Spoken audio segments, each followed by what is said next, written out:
right, guys, we're going to answer the question about what happens when you put a American and a Scottish guy that lives outside of London in a room together, basically, across the Atlantic Ocean. I am your co-host, Rob Mann. With me, I have my former boss, former or current incredible mentor and friend, Mr. Raymond Pennie. How are you, Raymond? I'm doing very well. And if we were both in Aberdeen, I would say fit like Rob. And then that's why we don't let you use Aberdeenian slang in sales calls. Yeah, that you and Jordan, we're not I'm gonna allowed to do try. that. Anyway, I'm gonna try guys, and I'm gonna welcome. try and teach you an Aberdonian word every week. I think you did this one day in a sales meeting, and I was like, just stop, please. Guys, welcome to R Cubed, where we talk about recruitment. I am Rob, one of the R's. He is Raymond, the other R, and then recruitment is the third R. We formed a podcast because we both have opinions and we want to share them. We also like to help people, in this case, staffing leaders, directors, managers, VPs, understand that it really doesn't need to be that complicated. And we will help boil it down for you. And making it simple is what I excel at. And Raymond is also really good at it. So, Raymond, do you have another opinion about why we're doing this? Because we can, because we had an opportunity, and because when opportunities appear, you should grasp them with both hands. I like it. It is also the year of the fire horse, Raymond. The new lunar year. Did you read about the fire horse? I did not. So What's a fire it, horse? it's gonna burn it all down and charge forward is what's gonna happen this year, apparently. So there's my yoga friends were giving me a whole bunch of zodiac readings about the year because the Lunar New Year was this year. We're recording this on February 19th, which is a Thursday. Last week, Raymond was at the Olympics. He was just talking about some of the cool sports he got to see at the Milan Cortina Olympics. And yeah, we're in the year of the fire horse. So let's go do some new things, Raymond. All right. Yeah. Now, So I think in in uh, in reference to Olympians, I can't believe how much respect I have for them. They are they go 4 years and then something they lose or win by 3 millimeters, and or they like point smile and oh hug oh each three other. seconds. And you're just like, Yeah, God. yeah, And totally respectful. the meme in the States that was going around, when this started was like, can we see a normal person doing the Winter Olympic sports? Like you could see a Oh normal wow. person doing a race, right? And it would look bad, right? No, like the 400 and the 800-meter races are evil. I don't know if you ever run a 400 or 800 Uh, recently. At Takes a long four, time. it was painful in high school. It's painful to run a lap, at a full speed. Like it's jogging it. But the Summer Olympics, you know, are one thing. But like imagine like some random dude going down the bobsled or doing that, like the events that you watched. Where did you go, by the way? Can you share with everyone what you watched last week? We went to the Milan speed skating, where people fall over a lot. And We those are went pros. to the Yeah, absolutely. We went to the men's snowboard cross, where people fall over a lot. And then we Also went professional. to, yeah, yeah, absolutely. Then we went to the women's big air, and the job is to fall over a lot. We also saw um, the Grand Slalom coming down the hill, and you can't believe how steep the mountain they come down is. So Did it's is that it the was one brilliant to where watch. is that the event where Vaughn blew her knee again? Were you there We when saw Lindsey that we Vaughn saw got the hurt? men's version of it. Oh, the men's. Okay, No, got it. she was in a different part of Italy. Got it. Okay, got it. Yeah, that was interesting, right? She was competing on no ACL and she got hurt again pretty badly. So anyway, impressive that she wanted to go compete, but probably not ideal for long-term walking, as both of us are athletes and we remember that our knees are not so good. Anyway, by the way, Raymond is probably one of the better golfers that I know. So in case you want to play 18 with Mr. Pennie, he will probably beat you. Just FYI. And if Me, anybody's around I only Miami, play one I'll country be club there sport. in a couple of weeks' time. Oh yeah, he's coming down to Miami. If you want to play pickleball, you can come find me. I am still having a lot of fun doing that.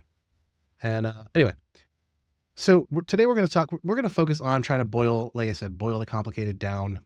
We understand that obviously probably the easiest one, the layup is that AI and what is working in AI and what is not working in AI.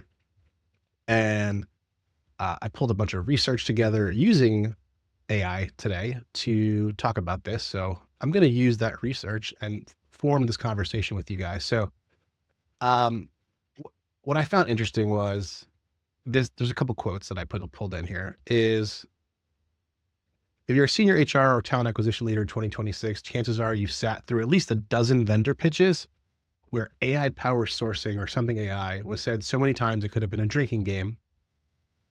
Some of it's game changing, some of it's glorified Excel, most of it lives somewhere in the messy middle. And that's from the MSH Talent 2026 AI Recruitment Trends Report. Thought that was spot on. Then it went on to say, if we're being really honest, there's more smoke and mirrors in AI recruiting tools than at a Vegas magic show. Ouch, by the way. The vendor who claims their tools use advanced AI, often they're just programmed some if then statements and then called it a day. I think that's going away, but it's probably valid for like what the last 18 months were. RP, anything you disagree with, agree with from those quotes that we pulled out? No, I think they're pretty cool. There was a quote that I came across this week from a report on AI interviewers that was done by Kyle and Co. And the line that stuck with me was that, well, there's two lines. One was that generative AI is normalizing faster than the governance of it is, and we've all just got to be mindful of that. And the second thing that I saw, which was close to my heart, was that vendors, i.e., people like me, are able to ship their capability faster than the buyers can meaningfully evaluate it.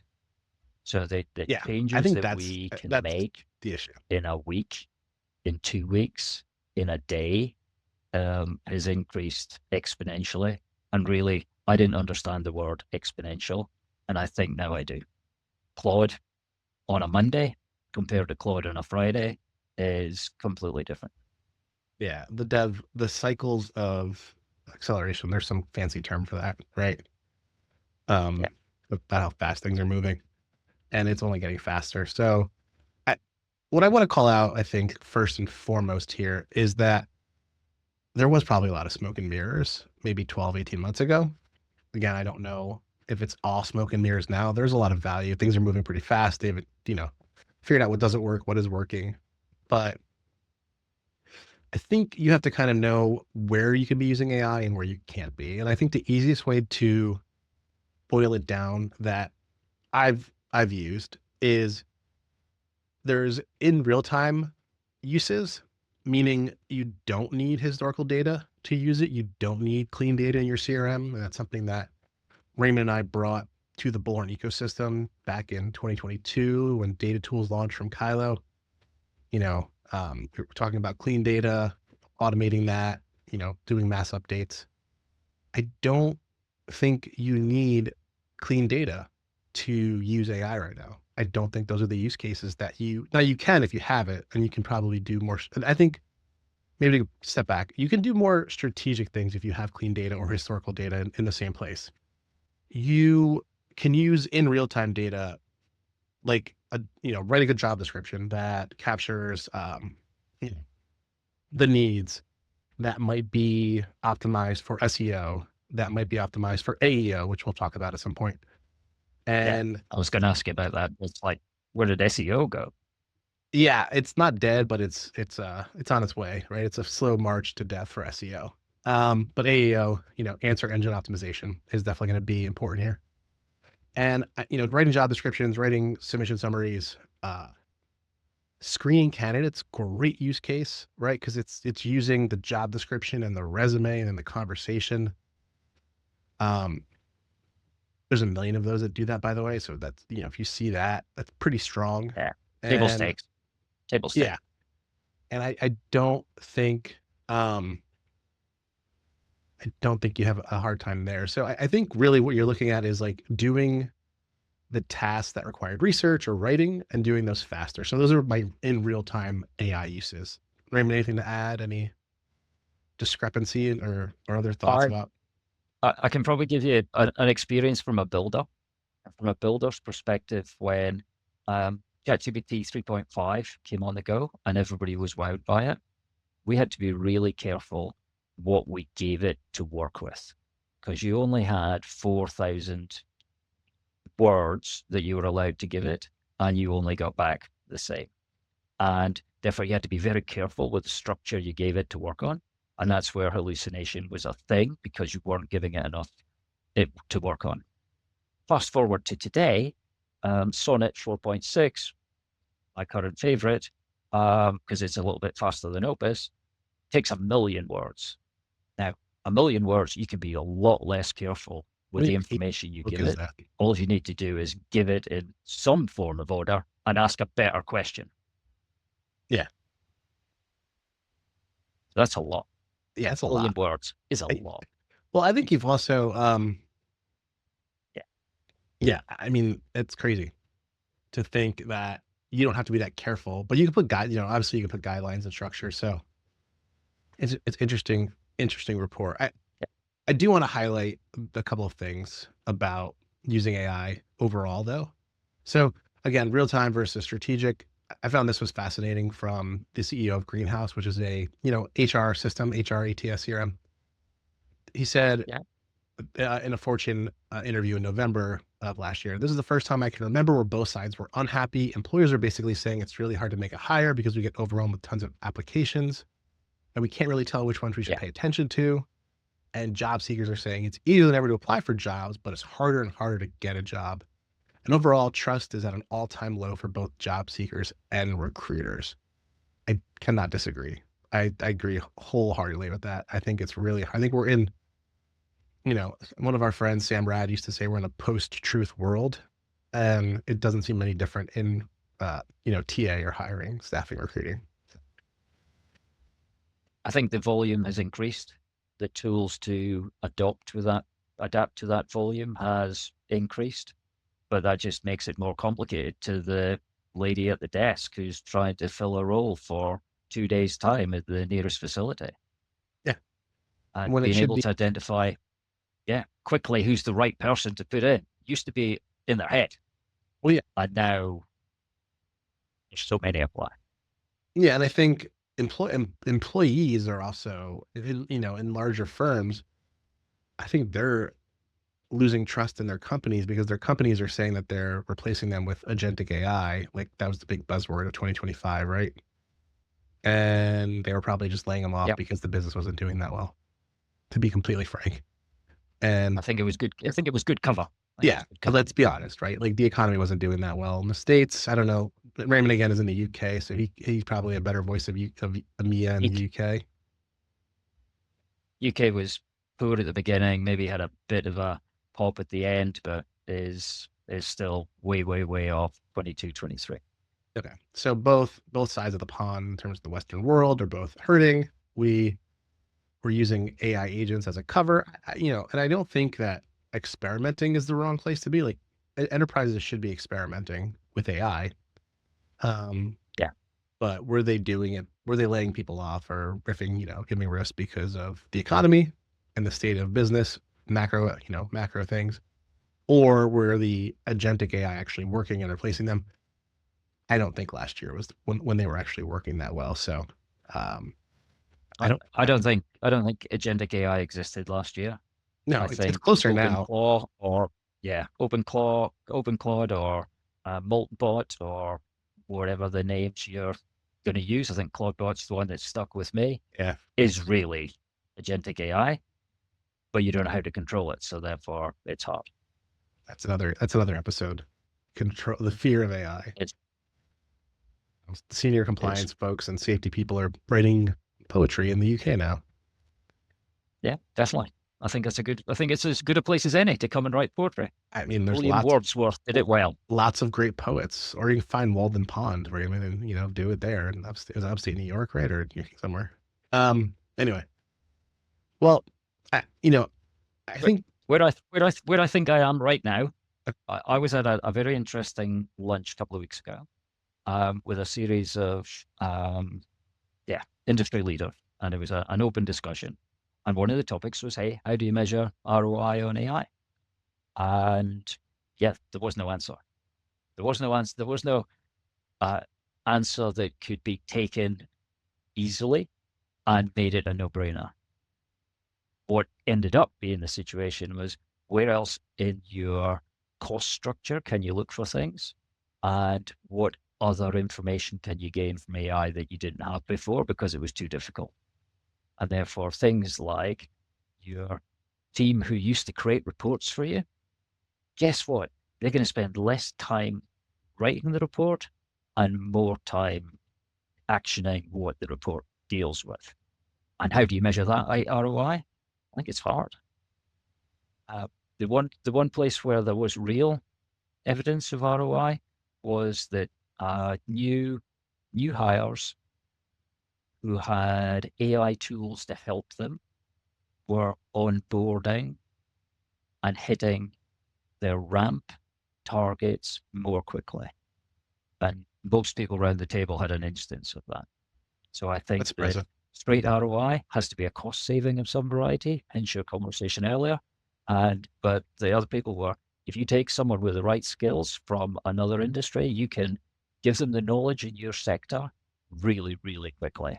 So they could ramp more quickly than they ever did before. Well, that's research, right? Like that's, show me you know me. So if you're a recruiter and you're joining a new industry, right? It's, hey, I was a physician recruiter. Hey, emergency medicine physician, like let's talk about these three things because I know that they're relevant to your experiences. And I just asked Claude or Claudebot what was going on in the macro Yeah, world by looking at the ACEP, the American College of Emergency Medicine, or whatever the UK version of that is, and telling me what the blog posts are about. Like, tell me what I need to talk about this person with. And that makes you yeah, like, yeah, the idea of show me that you know me is much better. Um, yeah. so I don't, I mean, I think the ramp, that's a research usage. That's an in real time use, right? So that's still kind of in line Yes. with what our hypothesis is that, there's lots of tools, but at the end of the day, the in real time usage are still really strong. And you should be doing them because you're creating familiarity with the idea that AI is going to improve these workflows. If you're not using them, then your Yeah. team, when you do use them, is going to be like, well, I've been using them on this thing. Everyone's using it. Like, let's not lie and think your recruiters or anyone is not using AI in their home life, probably in their work life without you knowing it, Yeah. Yeah. which is a whole other issue. And Yeah. you need to be exposing them and you need to expose yourself. So if you're a business owner, if you're a VP, manager, and you don't think your teams are using AI, you are mistaken. And in real time usages are really good places to start. And they have been for like the last 12 months, right? Kylo, what are you calling it? AI assist still? Yeah. Yeah. So the AI And assist we tool. were a yeah, year and a half ago, we Yeah. were as good as we could be at that time. And now we're just normal. Everybody has something very similar. And how you stay in front is a challenge for everyone. And as you get into like, so I'm coming over to the SIA in Austin in a couple of weeks, or maybe 4 weeks. And this time last year, I was really impressed by all the AI interviewers because they were leading edge things and they were able to do volume AI interviews. Now Yeah. on Replit, I wrote one in 2.5 hours. It's insane. I was watching the what you just said too. You're like, hey, we can develop AI tools or tools faster than we can adopt them. So the real Yes. and it kind of goes back to that idea, right? Is like, can you execute on what you're doing, and how good is your team at executing, and are they ready to execute? I think that's kind of maybe where the gap is. We, Yeah. traditionally we are, hey, we're a get it done industry. We're not a, you know, theoretical play with a little bit experiment. You know, we're a, see a baseball, hit the baseball with the bat. We don't make it too complicated kind of thing. So Yeah. anyway, And I think that what has become more straightforward, I think, is what used to take a long time to research and being ready, like you said earlier. That's a part that, again, has become table stakes. No one should speak to a candidate or speak to a hiring manager and not be ready, because Yeah, there is no preparation. reason not to be ready anymore. Yeah. And, honestly, Rand and I deal with the AI every day, but the quotes and all the research I did in 30 minutes before the call. So, and Yeah. then I did fact check them, Raymond. So I feel fairly confident that we weren't hallucinating because everything I put in here, I definitely fact checked before we said it. So it was Yeah. not going to Well, be that good. I've spent I've spent the week in an interesting spot because um, Claude Cowork became available on Windows. And Yeah, for I those mean, of you that don't know, Claude Cowork is, hey, it'll do things on your machine as long as it can find them on your machine. yeah, And it went and cancelled some meetings for me. Said, hey, you've got a clash. This one's more important than this one. Would you like me to cancel it? I was like, yeah, why don't you? And it did. And I was like, whoa, there you go. there you go. All right. Anyway, that's that we'll talk about Cowork in a second here because I think Cowork is going to help us. And here's the thing. I've had this hypothesis for like the last 6 months. Excel and most businesses being run in Excel are what actually causes bad data. The data's there. It's just not in the system of record. And Claude Cowork Yep. can combine the two, right? It can combine files and your CRM. So it should be pretty interesting to see Yep.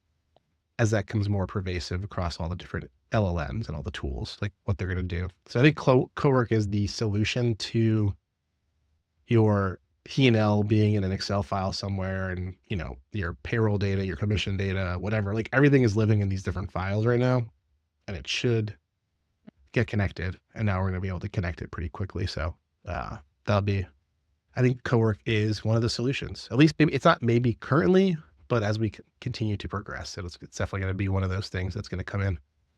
Anyway, we'll leave you with this, everybody. So SIA research found 25% of leaders in the industry believe AI strategic importance. Sorry, 25% of leaders who believe in AI's strategic importance feel ready to actually implement it today.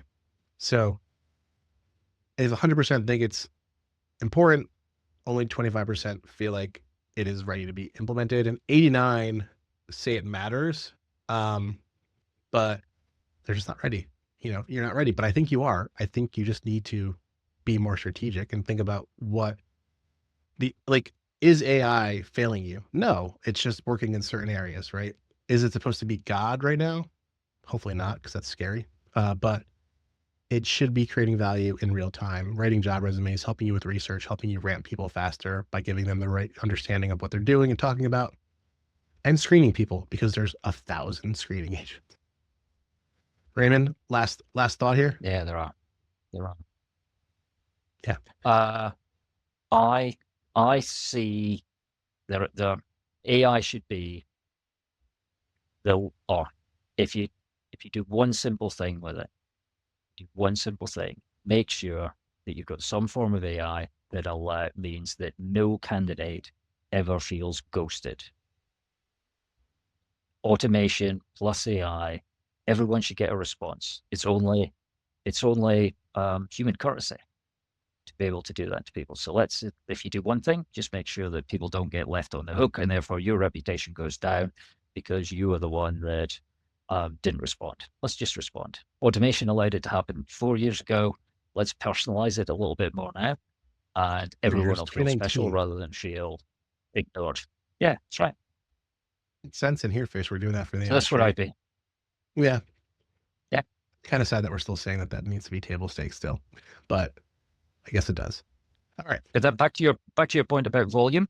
Back to your point about volume. That if the volume is so high now, so we ran a sales role. We got Hey, how many applicants did you put get? it on 17.